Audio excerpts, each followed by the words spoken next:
class we learnt about the impulse of force and impulsive force. So we learnt the definition and what is the equation for impulse of force. Today in this class let us learn the third law of Newton's laws of motion, that is Newton's third law of motion. So Newton's third law of motion.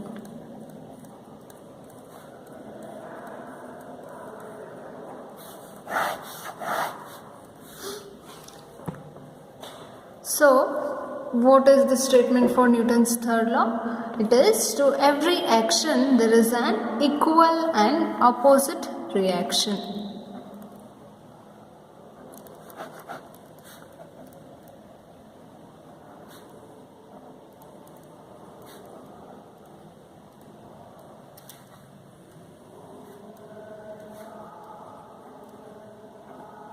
Equal and opposite reaction. So this is Newton's third law. So according to this law, so if a body A exerts a force on another body B, so this is A and this is B. So if this body exerts a force on B, then B would also exert a force on A, which will be equal in magnitude but opposite in direction. So the force which is exerted by A will be in this direction and the force which is exerted by B will be in this direction. So these two forces, so FA and FB, so I'll draw the big one.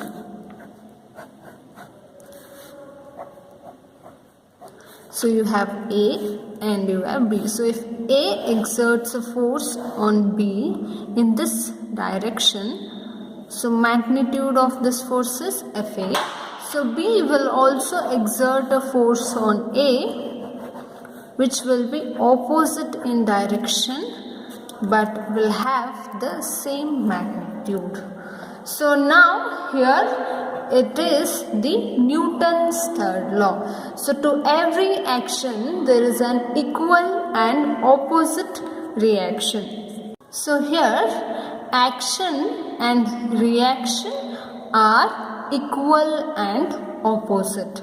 So these two can never neutralize each other because they are acting on different bodies. So this Fa is acting on B and Fb is acting on A. So because of these can never neutralize each other. So for action and reaction, bodies need to have physical contact. So I have separated these two just to make you clear like how these forces are acting. So these two bodies should be in contact in order to experience these two forces. So that means, so if A is here, then B should be here. So there will be equal and opposite force. Clear? So these two forces are acting on different body, hence they will never neutralize each other. So now let us understand few examples for the Newton's third law of motion. Examples of action and reaction.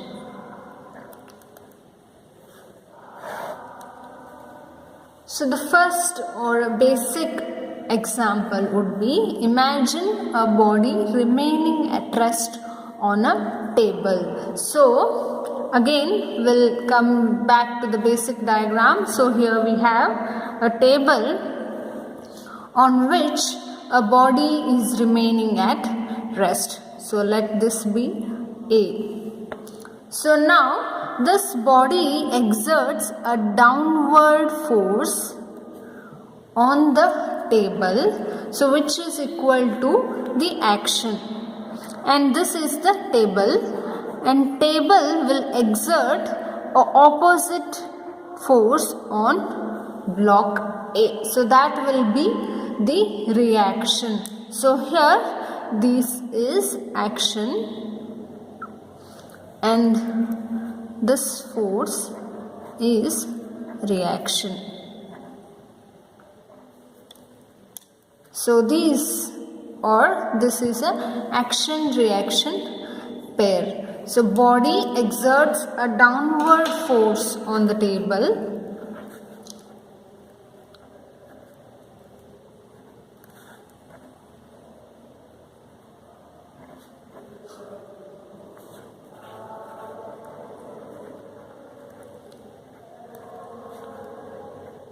So which will be equal to its weight. So that force is called as action, and the table in turn exerts on the body an equal force in the opposite direction.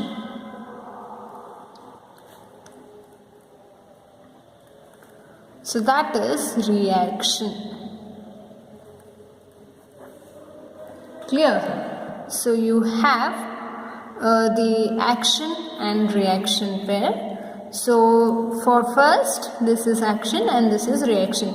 Body exerting a downward force on the table is action, and the table exerting a opposite and equal force on the body will be reaction. So this is the first example for the Newton's third law, or this is the example for action-reaction pair.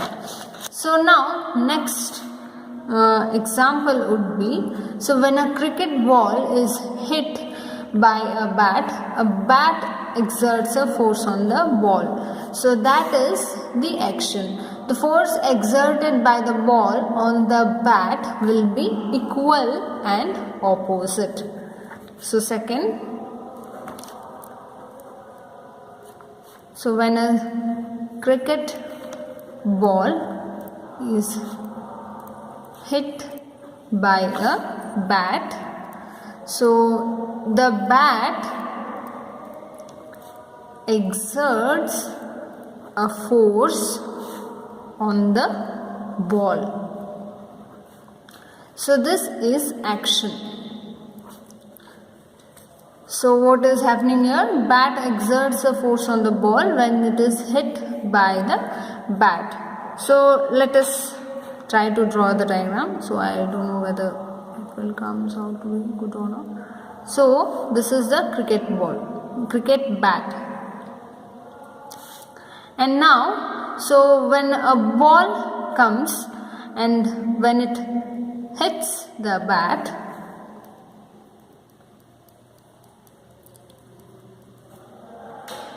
so bat exerts a force on the ball. So this is the force which is exerted by the bat on the ball. So this is what action is. Now what will be the reaction? So the force exerted by the ball on the bat. So that is reaction, and that will be what? Will be equal and opposite. So here force exerted by ball on the bat. So if this ball comes and hit, this will also exert a force on bat. So that will be the reaction. So this is the second illustration or example for the action and reaction pair. Next, so birds in flight push the air below them downwards by their wings. So that will be action. Birds in flight push the air below them downwards by their wings. So that is action. And now the air in turn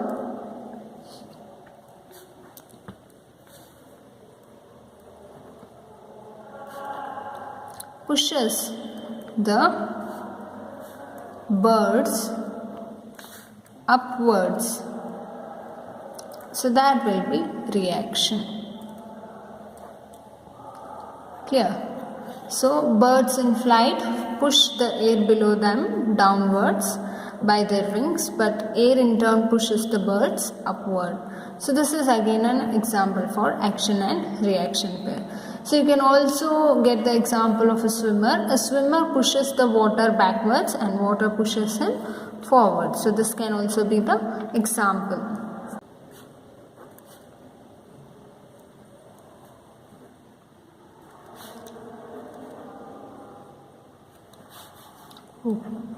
This is L.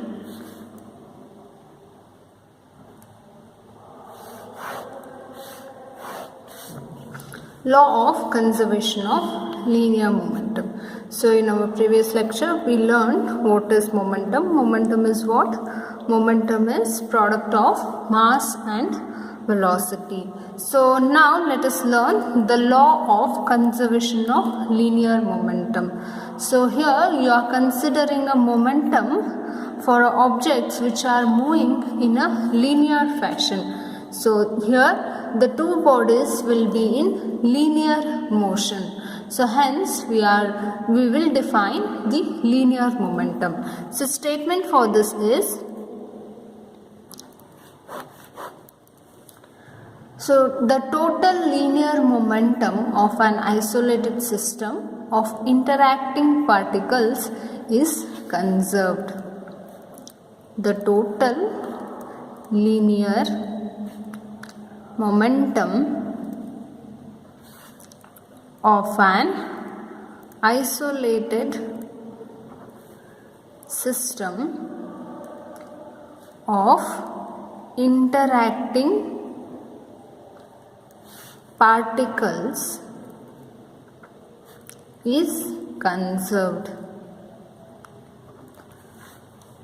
So these statements for the law of conservation of linear momentum or energy, so these statements are important. Sometimes they will ask in the examination. So please do read this and understand the statements. So what is the statement here? The total linear momentum of an isolated system of interacting particles is conserved. So here we have the new term isolated system. So what is isolated system? A system with no external forces acting on it is known as isolated system. So if you want, I'll write here. An isolated system is a system with no external forces acting on it. So in this system there won't be no external forces which are acting on the body. So now, particles inside the system interact or collide with each other. So in this system the particles are allowed to interact and collide with each other, but the total linear momentum of particles in the system measured in any direction will always remain constant. So this is the law of conservation of linear momentum. So in a closed system, whenever two bodies collide with each other, the total momentum of the bodies measured in any direction will always remain constant. So that is the statement for the conservation of linear momentum. So you can either write this statement or the statement which I have said. So this statement is similar to that. So here the total linear momentum of an isolated system of interacting particles. So interacting particles means, so they are allowed to change their direction, they are allowed to collide. So the particles in the system can be moving, so they can also move, they can also collide, so they'll show the linear motion. So but if you measure the if you measure the total momentum, then that remains constant. So that is what the law of conservation of linear momentum. So to understand this, so let us consider two bodies and let us try to derive the equation. So we can get this law of conservation of momentum from Newton's third law of motion. So what was Newton's third law of motion? To every action there is an equal and opposite reaction. So with the help of that, now let us get the equation or final equation for the law of conservation of linear momentum. So here consider two bodies A and B of masses m1 and m2 moving with velocities u1 and u2, so respectively. So respectively means this u1 belongs to this m1 and this u2 belongs to this m2. So we have two bodies A and B of masses m1 and m2 moving with initial velocities u1 and u2. So the linear momentum for first body, the linear or initial linear momentum will be what? So P1 or PA is equals to m1 u1 and PB is equals to m2 u2. So this is a vector quantity. So you have initial momentum. So let these two bodies collide and move apart with the velocities v1 and v2 respectively. So let these two bodies collide and move apart with velocities v1 and v2 respectively. Clear? Then final momentum will be what? PA prime will be m1 v1. So for PB it is m2 v2. So these are final momenta. Now, so during collision the two bodies are in contact. So let's suppose you have two bodies A and B.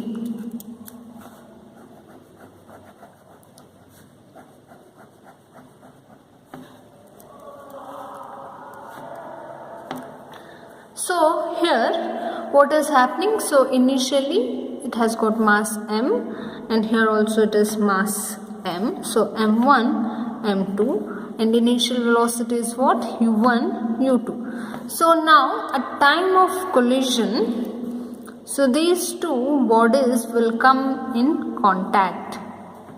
So this is A and this is B. So if these two will come in contact, so that there will be collision. So after this collision these two particles will move apart and there will be the masses m1 and m2 but velocities will be what? v1, v2.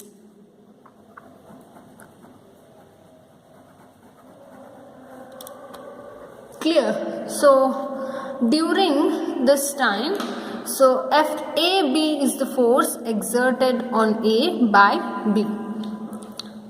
So there is a force which is acting or which is exerted on A by B. So that is called as FAB. So this is during collision.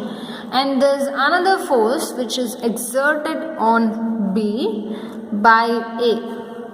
So that is FBA.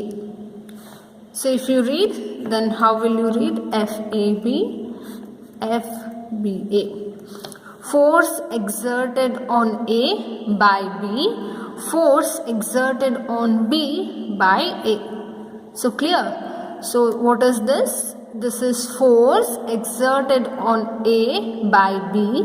So this is what? Force exerted by B on A. So this is this force and this is this force. So hope you all have understood this. So according to Newton's third law, so before that let me write the line. So during the collision,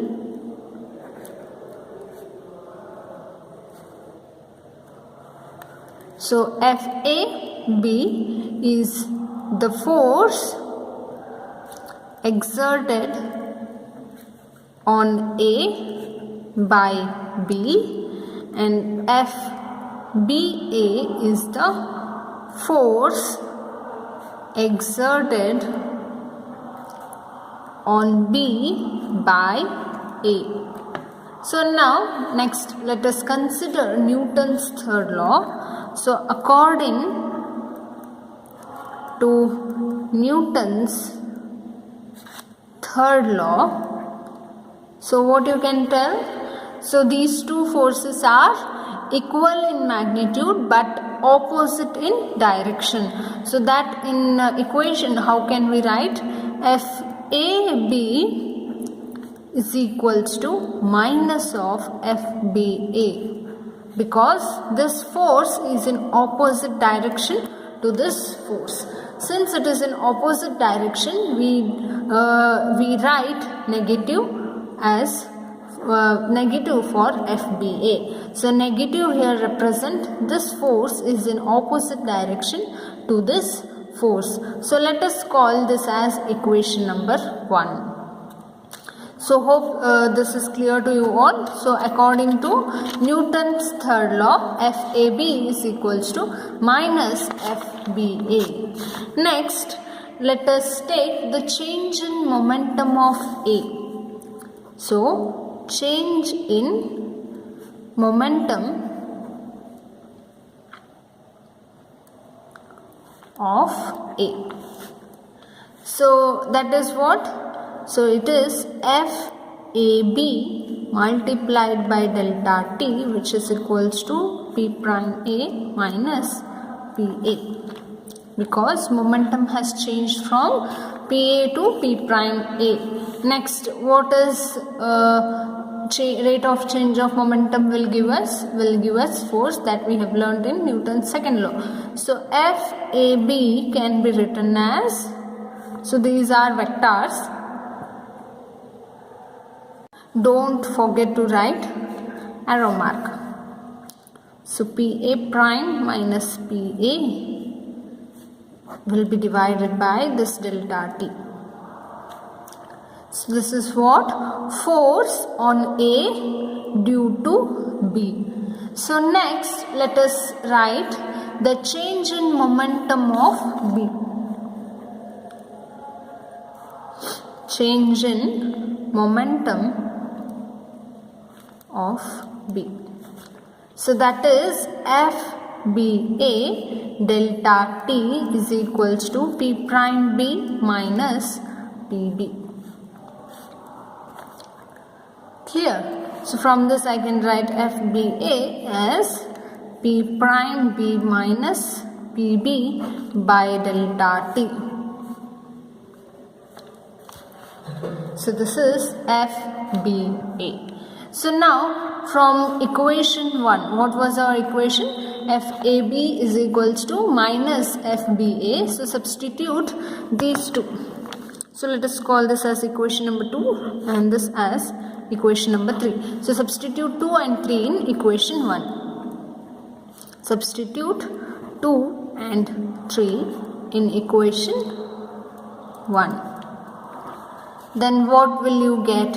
So FAB is equals to minus FBA. So we know FAB is what? PA minus PA by delta T. PA prime minus PA by delta T, which is equals to minus of PB prime minus PB divided by delta T. So this is what? This is from Newton's third law. We are writing change in momentum with respect to time. So this delta T will get cancelled. What remains is PA prime minus PA, which is equals to minus of PB prime minus PB. So next, what will you do? So let us take this minus into this term. PA prime minus PA is equals to minus PB prime plus PB. Clear? So now let us take this PB prime to this side and PA to this side. So if I write the final equation, it will be PA prime. So not final equation, I'll write one more. So if this term comes to this side, then it will be plus PB prime, which is equals to this PB here, and if this term comes to this side, so it will be plus PA. So now let us write this in a initial and final format. So that is PA plus PB is equals to PA prime plus PB prime. So what is this? What is PA PB? So PA is M1 V1 plus M2.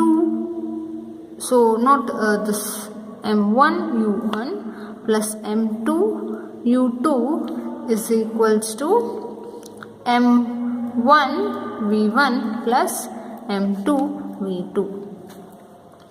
This is what the equation in terms of momentum. So but we should write this in final and initial. So I can write this as M1 V1 plus M2 V2 is equals to M1 U1 plus M2 U2. So this gives the total final momentum of the isolated system. So I have already said what is isolated system. So if net force acting on the system is 0, then we call it as an isolated system. So the total final momentum of the isolated system of two colliding bodies is equal to the total initial momentum. So this equation I have written in the statement form. The total final momentum. So this is total final momentum of isolated system of two colliding bodies is equal to the total initial momentum. So this is what is the law of conservation of linear momentum. So now here you have to consider one more thing, so which is important. So if the two bodies are moving along the same line in the same direction before and after the collision. So ಎರಡು body collide ಆದ್ಮೇಲೂ same line ಒಳಗೆ same direction ಒಳಗೆ move ಆದ್ರೆ equation will be what m1v1 plus m2v2 is equals to m1u1 plus m2u2. So you should remember this line. So this is what the law of conservation of linear momentum. So in this linear conservation of linear momentum, total momentum of two colliding bodies will be equal to total initial momentum. So hope you all have understood. So what we have done here is, so we have considered two objects, so we made them to collide. So two objects ಯಾವ್ಯಾವ ಅದಾವು, A B ಅದಾವು. So A B ಯಾವಾಗ collide ಆಗ್ತಾವೆ, so they will come in contact with each other. So collide ಆದಾಗ B will exert a force on A, so ಅದನ್ನೇನಂತ ಬರಿತೀವಿ F A B. Next A exert a force on B, ಅದನ್ನೇನಂತ ಬರ್ತೀವಿ F B A. So ಇವೆರಡು force equal ಇರ್ತಾವೆ but opposite ಡೈರೆಕ್ಷನ್ದಾಗ ಇರ್ತಾವೆ. Next collide ಆದ ನಂತರ they will gets separated. So ಅವಾಗ ಅವ್ರದ್ದು ವೆಲಾಸಿಟಿ ಏನಾಗ್ತದೆ v1 v2. So initially velocity ಏನಿತ್ತು ಅವ್ರದ್ದು u1 u2. So for this system conservation of linear momentum equation ಏನು ಬರ್ತೈತಿ, so m1 v1 plus m2 v2 is equals to m1 u1 plus m2 v2. So here condition ಏನು ಹೇಳಾರಂದ್ರೆ, so before collision, after collision, these two bodies move in the same direction, then m1 v1 plus m2 v2 is equals to m1 u1 plus m2 u2 equation holds good. So let's suppose if these two bodies are moving in this direction, and after collision if these two bodies move in this direction, then what will be the equation? So the equation will be this: m1 v1 plus m2 v2 is equals to m1 u1 plus m2 u2. So this is the law of conservation of linear momentum.